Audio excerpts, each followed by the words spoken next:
ప్రభు అయిన యేసుక్రీస్తు వారు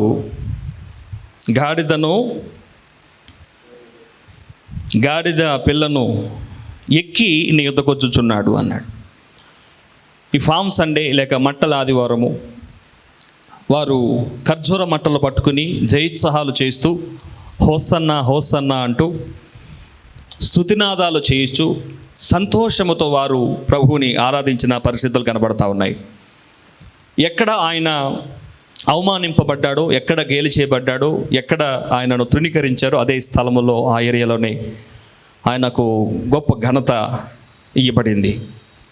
ఇక్కడ జకర్యా ప్రవక్త ఒక ప్రవచనార్థకంగా చెప్తున్నాడు యేసు ప్రభు వారి యొక్క జీవిత విధానం గురించి. ఇక్కడ ప్రభు జీవితంలో జరగాల్సిన క్రియను ఆయన ఒక ప్రవచనంగా చెప్తున్నటువంటి మాట. జకర్యా గ్రంథము 9వ అధ్యాయము 9వ వచనంలో, సియోను నివాసులారా బహుగా మీరు సంతోషించండి, యెరూషలేము నివాసులారా ఉల్లాసముగా ఉండుడి. నీ రాజు ఏం పరుడు? నీతిపరుడు. నీ రాజు నీతిపరుడు, రక్షణ గలవాడును, దీనుడునై. అక్కడ అండర్లైన్ చేయండి, దీనుడునై. గాడిదని ఎందుకు ఏర్పరచుకున్నాడు దేవుడు? ఈరోజు కొన్ని విషయాలు ఈ గాడిద గురించి మనం వినాల్సిన అవసరం ఉంది. ఈ దీనుడికి గాడిద ఎందుకు అవసరమయ్యింది అని కొన్ని విషయాలు ఈరోజు నేను మీతో మాట్లాడాలనుకుంటున్నాను. ఎందుకు ఈ గాడిదనంటే, గాడిద ఒక అపవిత్రమైన జంతువుగా ఉంది, ఒక శపితమైన జంతువుగా ఉంది, ఒక తృణీకరింపబడిన జంతువుగా ఉంది, ఒక ఎన్నిక లేని జంతువుగా ఉన్నటువంటి ఈ గాడిదను దేవుడు తన వాహనంగా మార్చుకున్నాడు. దానికి పరమార్థం ఉందా అంటే చాలా పరమార్థం ఉంది. ఈ దీనుడకు దీనురాలైన ఒక గాడిద అవసరమయ్యింది. మీరు ఎప్పుడన్నా చూడండి, గాడిద ముఖంలో క్రూరత్వం ఎప్పుడన్నా చూసారా? గాడిద రూపంలో ఎప్పుడన్నా అహంకారం కనపడుతుందా మనకి? గాడిద ఎప్పుడు కూడా ఒక దీనత్వంతో మనకి కనబడుతూ ఉంటుంది, ఒక తృణీకరణంగా. దాన్ని ఎవరు దొడ్లు కట్టి మేత వేసి జాగ్రత్తగా పెంచుకున్నట్టుగా మనకు కనపడదు. అవి ఎక్కడ పడితే అక్కడ ఉంటాయి. ఈ తృణీకరింపబడిన గాడిదను ఎందుకు పరమ తండ్రి ఏర్పరచుకున్నాడు? కొన్ని మాటలు మీకు నేను తెలియపరచాలని ఆశ కలిగి ఉన్నాను. నిర్గమాకాండము 34వ అధ్యాయము 20వ వచనంలో ఏముందంటే, నిర్గమాకాండం 34వ అధ్యాయము 20వ వచనంలో, గొర్రె పిల్లను ఇచ్చి గాడిద పిల్లను విడిపింపవలెను. అందరూ చెప్పండి, గొర్రె పిల్లనిచ్చి గాడిద తొలి పిల్లను విడిపింపవలెను అన్నాడు. అదేంటి? గొర్రెతో పోల్చుకుంటే గాడిద అంత ఎన్నిదగినది కాదు కదా. మీరు చెప్పండి, గొర్రె పిల్లని గాడిద పిల్లను పక్క పక్కన పెడితే ఏది విలువైంది? గొర్రె పిల్ల, గాడిద పిల్ల? గొర్రె పిల్ల విలువైనది. కానీ ఇక్కడ దేనిని ఇవ్వాలని చెప్తుంది దేవుని వాక్యం అంటే, గొర్రె పిల్లని ఇచ్చి గాడిద తొలి పిల్లను విడిపింపవలెను. ఎక్కడి నుంచి విడిపించాలి? ఎక్కడి నుంచి విడిపించాలి? ఈ గాడిద పిల్ల ఒక శపితమైన జీవితంలో ఉంది. గాడిద తృణీకరింపబడిన స్థితిలో ఉంది, ఒక అపవిత్రమైన జంతువుగా ఉంది. ఆ అపవిత్రత నుండి, లేక తృణీకరణ నుండి, లేక ఆ విలువలేని స్థితి నుంచి ఆ గాడిద పిల్ల విడిపింపబడాలంటే గొర్రె పిల్ల అప్పగింపబడాలి. ఆమేన్ చెప్పండి. ఇంకొక మాట కూడా మీకు చెప్తాను. అదే నిర్గమాకాండంలో ఇంకొక మాట ఉంటుంది. 13 చదవండి. నిర్గమాకాండము 13వ అధ్యాయం 13వ వచనంలో, ప్రతి గాడిద తొలి పిల్లను వెల ఇచ్చి, యేసు ప్రభు వారు మనల్ని ఏమిచ్చి కడిగాడు? ఏమిచ్చుకున్నాడమ్మా? వెల ఇచ్చి. ప్రతి గాడిద తొలి పిల్లను వెల ఇచ్చి విడిపించి, దానికి మారుగా ఏం పిల్లని ఇవ్వాలి? గొర్రె పిల్లను ప్రతిష్ఠింపవలెను. ఆ గొర్రె పిల్ల ప్రభు అయిన క్రీస్తు. ఆ గొర్రె పిల్ల ప్రభు అయిన యేసు. ఆయన రాజులకు రాజు, ప్రభువులకు ప్రభు అని ప్రకటన గ్రంథంలో ఒక మాట మనం ధ్యానం చేసి మళ్ళీ ఇక్కడికి వద్దాం. చూడండి, ప్రకటన గ్రంథం 17వ అధ్యాయము 14వ వచనం తీయండి. మళ్ళా నిర్గమా దగ్గరికి వద్దాం. ప్రకటన గ్రంథంలో 17వ అధ్యాయము 14వ వచనంలో ఏముందంటే, వీరు గొర్రె పిల్లతో యుద్ధము చేతురు గాని గొర్రె పిల్ల ప్రభువులకు ప్రభువును రాజులకు రాజునై ఉన్నందునను తనతో కూడా ఉండిన వారు పిలువబడిన వారై, ఏర్పరచబడిన వారై, నమ్మకమైన వారై ఉన్నందునను ఆయన రాజులను జయించెను. ఇక్కడేముంది? వీరు గొర్రెపిల్లతో యుద్ధం చేస్తున్నారట. గొర్రెపిల్లతో యుద్ధం చేయటం ఏంటి? ఎవరా గొర్రెపిల్ల అంటే కింద ఉన్న చూడండి, ప్రభులకు ప్రభువును రాజులకును రాజు. దేనికి ఏది ఎలా ఇవ్వాల్సి వచ్చింది? గాడిద పిల్లను విడిపించడానికి గొర్రె పిల్లను వెల ఇచ్చి. ఇప్పుడు మళ్ళీ నిర్గమా కాడికి వచ్చేసేయండి. నిర్గమా దగ్గరికి రండి. నిర్గమా 34:20 గొర్రె పిల్లని ఇచ్చి గాడిద తొలి పిల్లను విడిపింపవలేను. గాడిదని ఎవడు తాకట్టు పెట్టాడని విడిపించాలి? గాడిద ఒక అపవిత్రంగా ఉన్నది, ఒక అపవిత్రతలో బంధింపబడింది, ఒక శపితమైన జీవితంలో బంధింపబడినటువంటి గాడిదను ఏమిచ్చి విడిపించాలట? చెప్పండి, ఏమి ఇవ్వాలి? గొర్రె పిల్లనిచ్చి అన్నాడు 34:20. 13:13 ఏమన్నాడు? వెల ఇచ్చి. ఏంటా వెల అంటే మళ్ళీ గొర్రె పిల్లే. ఇక్కడ గాడిద పిల్లకి గొర్రె పిల్లకి మధ్యలో దేవుడు ఉన్నాడు. గాడిద పిల్ల విడిపింపబడాలి, గొర్రె పిల్ల బదులు ఇయ్యబడాలి. అమ్మ, అర్థమవుతుందా మీకు? గాడిద పిల్ల విడిపింపబడాలంటే గొర్రె పిల్ల వెల ఇవ్వాలి, లేక బలి ఇవ్వాలి. అప్పుడే ఈ గాడిదకు విడుదల కలుగుతుంది. ఇప్పుడు చెప్పండి, గొర్రె పిల్ల ఎవరికి సాదృశ్యంగా ఉంది? గాడిద పిల్ల ఎవరికి సాదృశ్యంగా ఉంది? మాట్లాడరే. ఎక్కడుంది ఆ మాట? పాపము చేత అపరాధము చేత చచ్చిన వారమై ఉండగా వెల ఇచ్చి. పాపము చేత అపరాధము అంటే అర్థం ఏంటి? అపవిత్రులం అయిపోయాం మనం. తృణీకరింపబడిన జీవితం, ఒక శపితమైన జీవితంలో ఉన్నటువంటి మనల్ని విడిపించడానికి దేవుని గొర్రెపిల్ల అయిన క్రీస్తును వెల ఇచ్చి కట్టబడిన మన జీవితాలను విప్పబడినట్లుగా తండ్రి సహాయం చేశాడు. ఆమేన్ చెప్పండి. ఇప్పుడు చెప్పండి, ఎవరు ఆ కట్టబడిన గాడిద? ఎవరు అపవిత్రమైన గాడిదలుగా, లేక అపవిత్రమైన తృణీకరింపబడిన ఎన్నిక లేని వారుగా, విలువ లేని వారుగా ఎవరున్నారు అంటే మనందరము కూడా ఆ స్థితిలో మనం ఉన్నాం. అయితే దేవుడు వెల ఇచ్చి మనలను విడిపించుకున్నవాడై ఉన్నాడు. చెప్పండి, ఏమిచ్చాడు దేవుడు? వెల ఇచ్చి. మీకు ఒక మాట జ్ఞాపకం చేస్తాను. మత్తయి సువార్త 21:5 కనుక మీరు చూస్తే, మత్తయి సువార్త 21:5 ఇదిగో నీ రాజు సాత్వికుడై, ఇదిగో నీ రాజు సాత్వికుడై. ఎవరైనా ఇప్పుడు యేసు ప్రభు వారి గురించి మాట్లాడుతున్న ప్రతిసారి మనకి గాడిద గుర్తొస్తా. చూడండి ఎంత సాత్వికంగా ఉంటుందో చూడండి. అది ఎవరైనా దాన్ని కొడతానే పరిగెత్తిస్తుంటే పరిగెత్తికి వెళ్తుంది, కానీ ఎదురు తిరిగే స్వభావం గాడిదలో ఉండదు కదా.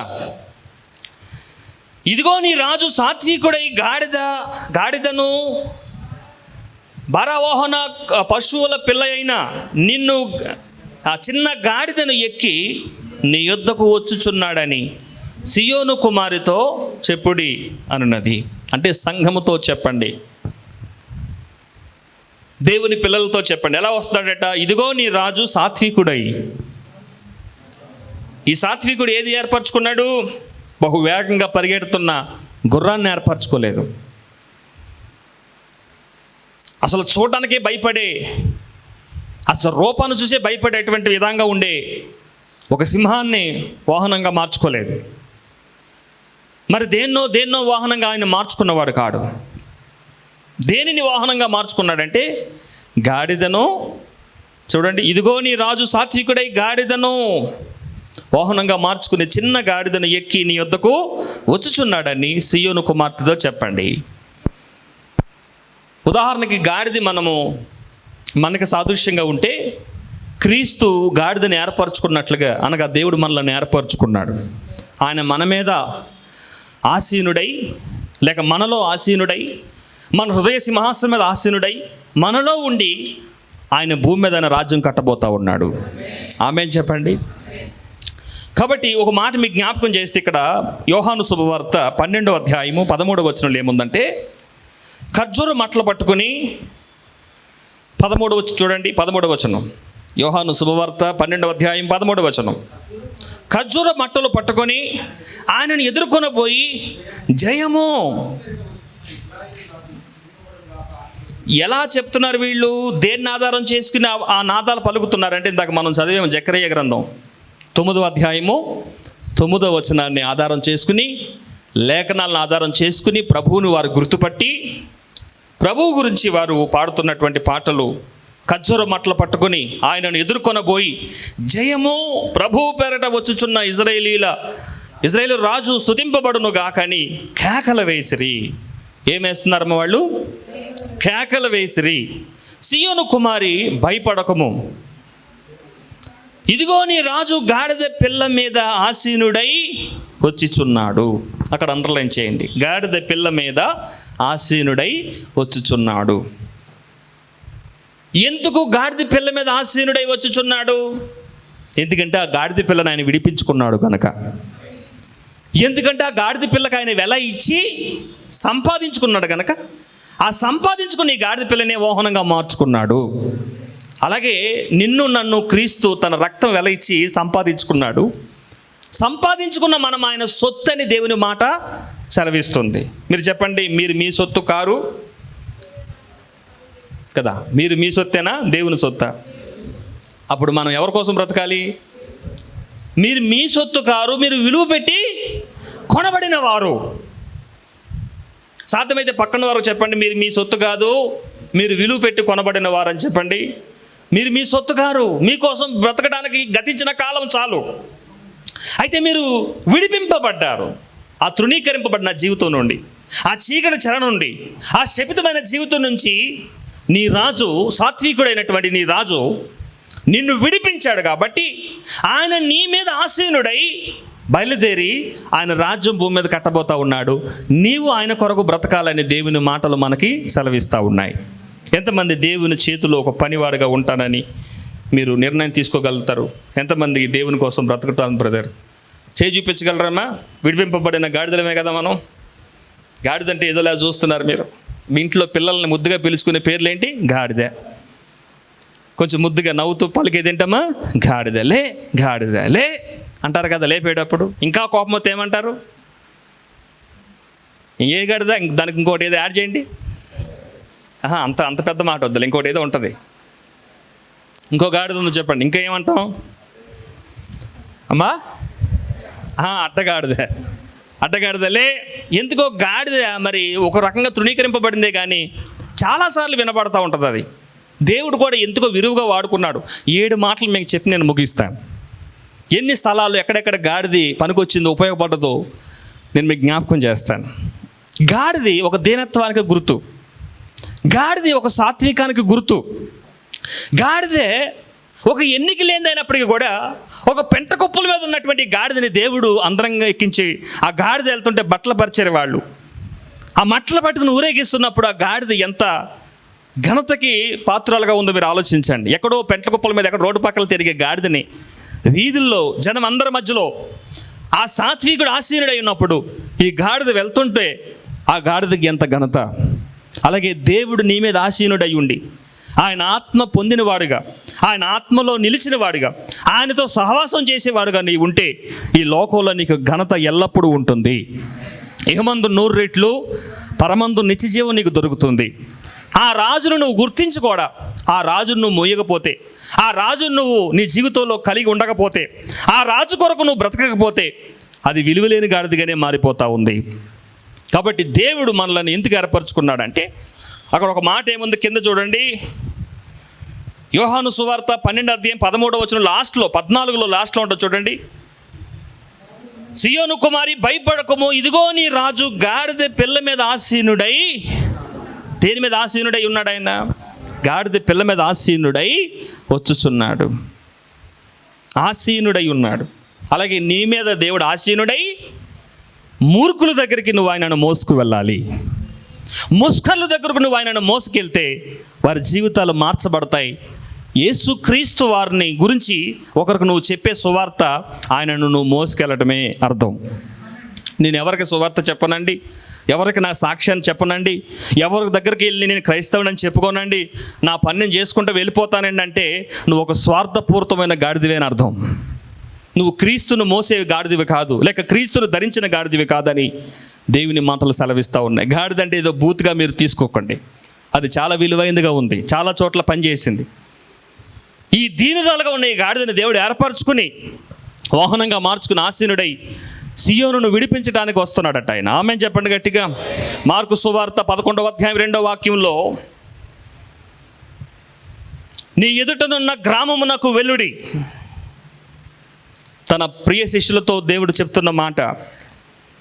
మార్కు సువార్త 11వ అధ్యాయం 2వ వచనంలో, నీ ఎదుటనున్న గ్రామమునకు వెల్లుడి, అందులో మీరు ప్రవేశింపగానే ఎలా ఉందంట గాడిద? మీరు ఎక్కడన్నా చూసారు మీ కళ్ళతో గాడిదలు కట్టబడి ఉంటాం? ఎంతమంది చూశారు గాడిదలు కట్టి జాగ్రత్తగా మేపుకుంటారన్న వాళ్ళు చేయి చూపించండి. మీరు ఎప్పుడన్నా గాడిదలు కట్టబడి ఎవరైనా జాగ్రత్తగా మేపడం చూసారా? లేదా ఎక్కడ పడితే అక్కడ రోడ్డు పక్కల ఉంటాయా? అర్థమవుతుందా మీకు? అయితే దేవుడు కావాల్సింది ఎక్కడ పడితే అక్కడ తిరిగే గాడిదలు కాదు, కొన్ని కట్టబడిన గాడిదలు ఉంటాయి. ఆ కట్టబడిన గాడిదని విడిపించడానికి తన సేవకులను పంపించాడు. మార్కు సువార్త 11వ అధ్యాయం 2వ వచనం చదువుతున్నాం.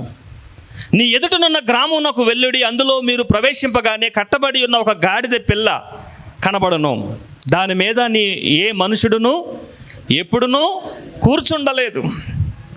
చూడండి, అసలు గాడిదల్ని ఎవడన్నా ఇష్టపడతాడా? ఆ గాడిద మీద ఏ మనుషుడును ఎప్పుడునూ కూర్చుని ఉండలేదు, దానిని విప్పి తోలుకుని రండి అన్నాడు. 3వ వచనం, ఎవడైనాను మీరు ఎందుకు ఇలాగ చేయుచున్నారని మిమ్మల్ని అడిగిన ఎడల అది ప్రభువునకు కావలసి ఉన్నదని చెప్పండి. ఎవరికి కావాలంటే గాడిద? రాసుకోండి, ప్రభువు కావలసిన గాడిద. మీకు ఎప్పుడు కంచర గాడిదలు, అడ్డగాడిదలు తప్ప ఇలాంటి గాడిదలు రాసుకోవాలి మీరు కూడా. గాడిదని ఎప్పుడు అలాగే కాదు, ప్రభువుకు కావాల్సి వచ్చిన గాడిద అని రాసుకోండి. లేక ప్రభువుని మోసే గాడిద, కట్టబడిన గాడిద. ఎన్ని రకాలు ఉన్నాయో ఈరోజు మీకు తెలియపరుస్తాను ఈ గాడిద గురించి. గాడిదని గురించిన వివరణ రాసుకోండి. ఉదాహరణకి మీరు చూస్తే వారు అడుగుతారట, మీరు గాడిదని ఎప్పుతున్నప్పుడు వారు ప్రశ్నిస్తారు మిమ్మల్ని, ఎందుకు ఇప్పుతున్నారు ఈ గాడిదను అంటే మీరు చెప్పండి, ఈ గాడిద ప్రభువు కావాలని చెప్పండి. ఎందుకు ప్రభువు కావాలి? అంత అన్యాయంగా ఎందుకు తీసుకెళ్తున్నాడు ప్రభువు ఆ గాడిదని అంటే అన్యాయంగా ఏం కాదు, ఆల్రెడీ ఆ గాడిద కోసం దేవుడు వెల ఇచ్చాడు. ఈ గాడిదకు ప్రతిగా గొర్రె పిల్ల బలి అవ్వబోతా ఉంది. మీకు గుడ్ ఫ్రైడే రాబోతుంది కదా, ఈ గాడిదకు బదులుగా గొర్రె పిల్ల ఇవ్వబడబోతుంది. కాబట్టి కట్టబడిన గాడిదను విప్పుకు రమ్మని తన శిష్యులు పంపించినప్పుడు, ఎవడైనా మీరు ఎందుకు ఇలాగ చేయుచున్నారని మిమ్మల్ని అడిగినడలా అది ప్రభువునకు కావలసినదని చెప్పండి. తక్షణమే అతడు దానిని ఇక్కడికి తోలి పంపునని చెప్పి వారిని పంపాను. 4వ వచనం చదవండి. వారు వెళ్ళగా వీధిలో ఇంటి బయట ఇంటి బయట తలవాకిట కట్టబడి ఉన్న గాడిద పిల్ల ఒకటి వారికి కనబడేను. దానిని విప్పుచుండగా అక్కడ నిలిచి ఉన్న వారిలో కొందరు, మీరేమి చేయుచున్నారు? ఎక్కువ మంది ప్రశ్నించే వాళ్ళే ఉంటారండి. ఒక మంచి పని చేసేటప్పుడు ఎక్కువ ప్రశ్నలు వస్తాయి మీకు. అయితే మీరు సూటైన సమాధానం చెప్పాలి. దేవుడు మీకు ఏది ఆజ్ఞాపించాడో అదే సమాధానం చెప్పాలి తప్ప వేరే సమాధానం మీరు చెప్పకూడదు. వారికి ఆల్రెడీ ప్రభు చెప్పారు, మీరు విప్పుతున్నప్పుడు ప్రశ్నిస్తారు మిమ్మల్ని. అయితే మీరు ఈ సమాధానం చెప్పమన్నప్పుడు చెప్పారు, మొదలు చెప్పేశారు, అయిపోయింది. రెండవదిగా ఇంకొకరు వచ్చి ప్రశ్నిస్తున్నప్పుడు మరలా ఏం చెప్పారు వీళ్ళు? అందుకు శిష్యులు యేసు ఆజ్ఞాపించినట్టు వారితో చెప్పగా వారు పోనిచ్చిరి. ఆ గాడిదను తీసుకోవటానికి వారు ఇష్టపడ్డారు, వదిలేశారు. అంటే దాని అర్థం ఏంటంటే, ఎవరికి ఆ గాడిదతో పని లేదు తీసుకుపోండ్రా అని దాన్ని అలా ఉచితంగా వదిలేశారనమాట. అంటే ఉపయోగం లేని గాడిద కదా, మనకెందుకు లే అన్నట్టు దాన్ని అలా వదిలేశారు. ఆ ఎన్నిక లేని గాడిదని దేవుడు వాహనంగా మార్చుకొని బైబిల్ చెప్తున్న ప్రకారంగా నీ రాజు సాత్వికుడై అనండి. గాడిద పిల్లను ఎక్కి ఆసీనుడై మీ వద్దకు వచ్చుచున్నాడు. మీకు 7 మాటలు చెప్పి నేను ముగిస్తాను. మొదటి మాట, బైబిల్ గ్రంథంలో గాడిద ఎక్కడెక్కడ ఎలా ఉపయోగించబడిందో, ఎందుకు ఈ గాడిదకి ఇంత ప్రాధాన్యత ఉందో, ఎందుకు దేవుడి గాడిదను ఏర్పరచుకున్నాడో కొన్ని మాటలు నేను మీకు జ్ఞాపకం చేస్తాను. మొదటి మాటగా రాసుకోండి. ఆదికాండము 22వ అధ్యాయము 5వ వచనంలో మనకి గాడిద కనపడుతుంది. అక్కడ ఏం జరుగుతుందంటే, తన పనివారితో మీరు గాడిదతో ఇక్కడనే ఉండుడి, నేనును ఈ చిన్నవాడును అక్కడికి వెళ్ళి దేవునికి మ్రొక్కి మరలా మీ యొద్దకు వచ్చేదామని చెప్పిరి. ఇక్కడ ఏం జరుగుతుందంటే, అబ్రహాముని దేవుడు పరీక్షిస్తున్న కాలంలో, అప్పటికి అబ్రహాము నీతిపరుడుగా, భక్తిపరుడుగా, యథార్థవంతుడిగా, ఒక రోషము కలిగిన భక్తిని జరిగిస్తున్నటువంటి అబ్రహాముని దేవుడు పరీక్షించాలనుకున్న ఆ కాలంలో ఒక పరీక్ష అబ్రహాముకి కలగజేశాడు దేవుడు. ఏంటి ఆ పరీక్ష అంటే, నీకు ఒక్కగానొక కుమారుడు అయినటువంటి ఇస్సాకును నాకు బలి ఇమ్మని దేవుడు అడిగాడు. ఈ దేవుని పని జరుగుతున్న సమయం అది. ఒక నీతిమంతుణ్ణి దేవాతి దేవుడు పరీక్షిస్తున్న ఆ సమయంలో ఆ విలువైనటువంటి ఆ దేవుని పనిలో గాడిద కూడా ఒక పాలు భాగస్తురాలుగా మనకు అక్కడ కనబడతా ఉంది. ఆమేన్ చెప్పండి. దేవుడు రాత్రి మాట్లాడగానే ఉదయం ఏం చేశాడు, అబ్రహాం లేచి గాడిదకు గంతలు కట్టి పనివారిని ఒక ఇద్దరం తీసుకుని చక్కగా బలికి కావాల్సిన ఏర్పరచుకుని గాడిదతో పాటు వారు బలి అర్పించే ప్లేస్కు వెళ్ళారు. నేను చూపించే ప్లేస్కు వెళ్ళమని దేవుడు చెప్పినప్పుడు అబ్రహాము ఈ గాడిదను తీసుకువెళ్తున్నప్పుడు, ఇక్కడ గాడిదని మనం ఏం చూస్తున్నామంటే, దేవుని పనిలో పాలు భాగస్తురాలుగా ఉందా లేదా గాడిద? మాట్లాడండి, ఉందా లేదా? ఒకటి మనకి ఈ పనిలో కనబడతా ఉంది. రెండవదిగా సంఖ్యాకాండము 22వ అధ్యాయంలో, సంఖ్యాకాండం 22వ అధ్యాయము 28వ వచనంలో కనబడుతుంది. మరొకసారి రెండో మాటగా తీసుకోండి. మొదటి గాడిద అబ్రహాము దేవునికి బలి అర్పించుటలో సహకారమించిన గాడిదని రాసుకోండి. మొదటి మాట ఏం రాసుకుంటారు? అబ్రహాము దేవునికి బలి అర్పించుటలో సహకారం అందించిన గాడిద అని రాసుకోండి. మొదటి మాట ఇది. రాసుకునే వారికి చెప్తున్నాను, అబ్రహాము దేవునికి బలి అర్పించుటలో సహకారం అందించిన గాడిద.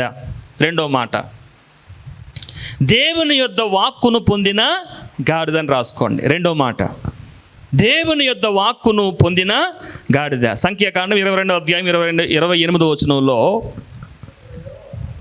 అప్పుడు యెహోవా గాడిదకు వాక్కునిచ్చెను.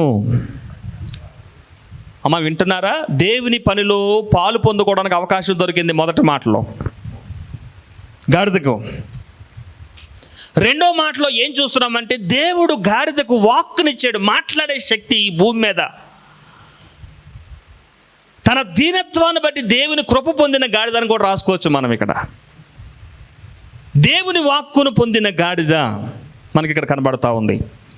ఆ కింద మాట చదవండి. అప్పుడు యెహోవా ఆ గాడిదకు వాక్కునిచ్చాను కనుక అది నీవు నన్ను ముమ్మారు కొట్టితివి, నేను నిన్నేమి చేసితనని బిలాముతో అనగా. మీరు చెప్పండి, తలుపులు మూసి కొడితే పిల్లి కూడా పులవుతుందా లేదా కదా బ్రదర్? సామెత తెలుసు కదా మీకు. తలుపులు వేసేసి కొడితే పిల్లి కూడా పులవుతుంది కదా. అప్పటికి బిలాము ఎన్నోసార్లు 3 సార్లు కొట్టాడంట గాడిదని. కొడతానే ఉన్నాడు. మీరు చెప్పండి, ఎదురు తిరిగిందా గాడిద? మాట్లాడి ఎదురు తిరిగిందా గాడిద? సహించిందా? ఏం కనపడుతుంది ఇక్కడ? సహించే గాడిద. కొన్ని గాడిదలు 4 దెబ్బలు ఎక్స్ట్రా పడ్డాయంటే ఎదురు తిరిగేస్తాయి. అనకూడని మాట ఒక మాట అన్నామంటే ఎదురు తిరిగేస్తాయి. ఇక అవతలోడు భర్త, తండ్రి, లేకపోతే అన్న, చెల్ల, ఈ వాయ వరసలు ఉండవు. ఇక నువ్వెవడరా నన్ను అనటానికి కానీ అవకాశాలు కూడా ఉన్నాయి. ఇప్పుడు చెప్పండి, మనకంటే కూడా మంచి స్థానంలో ఉందా లేదా ఈ గాడిద? విచ్చలవిడిగా కొడుతున్నాడు ఆ గాడిదను. అయినా సరే గాడిద ఎదురు తిరగల యజమానుడికి. దేవుడే తన వాక్కును గాడిదకి ఇచ్చాడంటే, ఇప్పుడు చూడండి, దేవుడు బిలాం పక్షంగా ఉన్నాడా, గాడిద పక్షంగా ఉన్నాడా? దెబ్బలు తినే గాడిద పక్షంగా దేవుడు ఉంటాడా, కొట్టేవాడు పక్షంగా ఉంటాడా? అప్పుడు ఈ గాడిద ఏం చేయాలి? ఎదురు తిరిగే గాడిదగా ఉంటే దేవుడు ఉంటాడా? అప్పుడు ఒక ఆయన వచ్చి, ఎన్నిసార్లు క్షమించాలయ్యా, మాట మాటికి కొడుతుంటే, మాట మాటికి తిరుగుతుంటే ఎన్నిసార్లు క్షమించాలంటే, గాడిదను దేవుడు ఏర్పరచుకోవడానికి మరొక కారణం ఏంటంటే, గాడిదలో ఒక దీనత్వము, ఒక తగ్గింపు, ఓర్పు. ఎంత బరువు వేసిన పాపం అలాగే వెళ్తుందంట. చూసారా? గాడిద మీద బరువులు వేస్తారా ఈరమ్మ? చాలా బరువులు మోస్తుంది గాడిద. అంటే బలవంతురాలే గాడిద. నాకు తెలిసి ఆ బిలామును కరవాలనుకుంటే క్షణం పట్టదు గాడిదకి కదా. ఎదురు తిరిగి దెబ్బ కొట్టాలంటే క్షణం చాలదు. కానీ కొంతమంది ఓర్చుకుంటారండి. తిరిగి మాట్లాడరు, తిరిగి కొట్టరు, తిరిగి అవమానించరు, తిరిగి అపహాసించరు. ఓర్పుతో, నేర్పుతో దేవుని తట్టు చూస్తారు. దేవుడు వాడి పని పడతాడు. బిలాం పని పట్టాడా పట్టలేదా? చూడండి ఒకసారి ఆ మాట ఏమంటుంది గాడిద? అప్పుడు యెహోవా గాడిదకు వాక్కునిచ్చాను కనుక అది నీవు నన్ను ముమ్మారు కొట్టితివి, నేను నిన్నేమి చేసిద్దునని బిలాముతో అనగా. బిలాం ఏమంటున్నాడు చదవండి. బిలాము, నీవు నా మీద తిరగబడితివి, నా చేత ఖడ్గమున్న ఎడల నిన్ను చంపియుందునని గాడిదతో అనెను. చూడండి ఆయన మూర్ఖత్వం ఎలా ఉందో. ఎప్పుడు మాట్లాడిన గాడిద మాట్లాడుతుందంటే ఆగాలా వద్దా? గాడిద తిరగబడింది, ఆయనకి ముందుకు వెళ్ళలేకపోయిందా? ముందుకు వెళ్ళలేకపోయింది. ఎందుకు వెళ్తున్నాడు ఈ బిలాము? ఒక మంచి పని కోసం వెళ్తున్నాడా? చెప్పండి. బిలాం దేనికి వెళ్తున్నాడు? దేవుని చిత్తం జరిగించడానికి వెళ్తున్నాడా? లేక దేవుని చిత్తము చేయుటకు వెళ్తున్నప్పుడు గాడిద ఎదురు తిరిగిందా అంటే కాదు. బిలాము దేవుని చిత్తానికి భిన్నంగా ప్రవర్తించడానికి వెళ్తున్నాడు. దేవుని ఉనికిలో లేదు, దేవుని ఉద్దేశంలో లేదు, దేవుని ప్రణాళిక కాదు బిలాము అలా వెళ్ళటం. ఎప్పుడు సహకరించే గాడిద ఈసారి సహకరించట్లేదంటే ఏదో కారణం ఉండుంటుంది కదా అని గ్రహించలేకపోయినా బిలాము. గాడిదకి ఎప్పుడైతే వాక్కు దేవుడు ఇచ్చాడో వెంటనే నోరు తెరిచి ఏం మాట్లాడింది?